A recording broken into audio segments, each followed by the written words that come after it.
Dan McClellan, yes, Dan McClellan again, says there is no monotheism in the Bible. I think that's a pretty big issue, and I want to push back on that a little bit. The biblical authors talk about gods other than Adonai, the God of Israel, the same way I talk about the Raiders. Hey everybody, I'm Dan McClellan. I'm a scholar of the Bible and religion. And there's no monotheism anywhere in the Bible. The existence of other gods is acknowledged from beginning to end.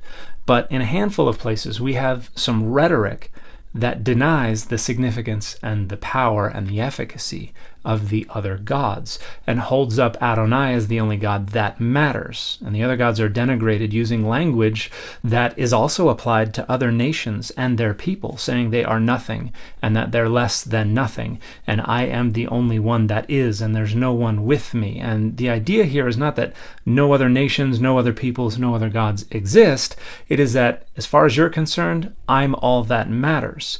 It sounds to me that when Dan is talking about gods other than the one true God, he is referring to real other gods that can interact with people and that do, in fact, have some kind of power. So when the true God says, "You will have no other gods besides me," when he's referring to gods, are they real or are they made up?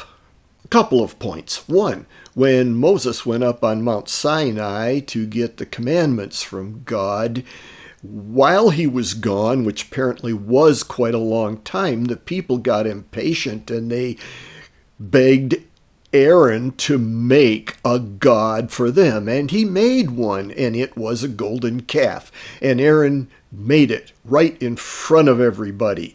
It was not a functioning, interactive god. It was just a statue.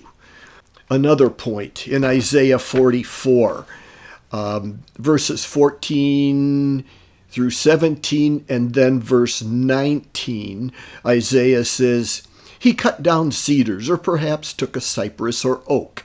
He let it grow among the trees of the forest, or planted a pine, and the rain made it grow. It is used as fuel for burning. Some of it he takes and warms himself. He kindles a fire and bakes bread. But he also fashions a god and worships it. He makes an idol and bows down to it. Half of the wood he burns in the fire. Over it he prepares his meal. He roasts his meat and eats his fill. He also warms himself and says, 'Ah, I am warm. I see the fire.'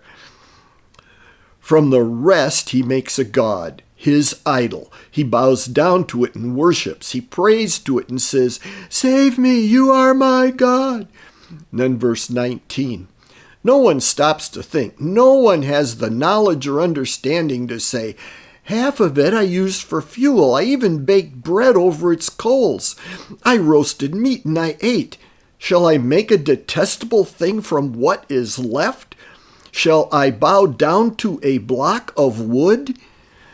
So there's a description from Isaiah of what it means to follow another god. It is an inanimate object.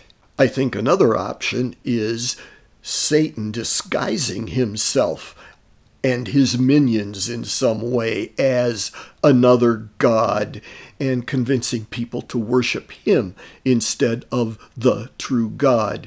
And in those cases, there may be some interaction, but it's demonic. It is not a god. It is a not God. And the Israelites of the Old Testament are punished severely for believing there are other gods, for following other what they call gods. So in that regard, it's not acknowledging that there are other functional gods. It's saying, you, idiots, why are you worshiping these things and calling them gods? For that, you will be punished until you get it through your head that I am the one God. I do think Dan's claim there is about as serious as it gets.